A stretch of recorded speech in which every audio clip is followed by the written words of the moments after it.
How to book accommodation on Airbnb.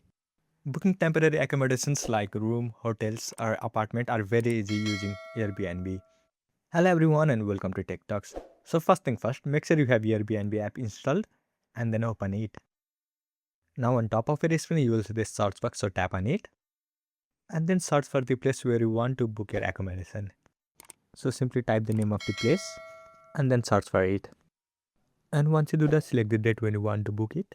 So select any date and then on bottom you will find this option where you want to book on these exact dates or 1 or 2 days prior or later. So select it and then tap on next. Now select the number of people who will be staying with you. So here you will find different options like adults, children, infants and plate. So simply enter the people who will be staying there and then search for it.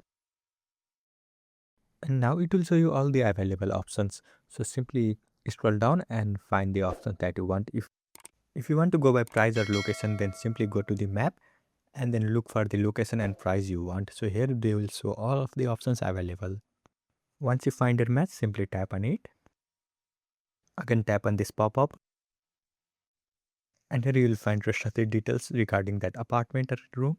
So simply scroll down to find more. Once you are happy with the place, on bottom right hand side you will find this option to reserve, so tap on it.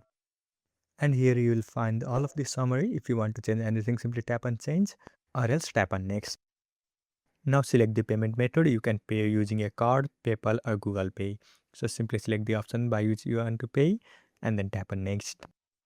And then fill in your card details or PayPal account details.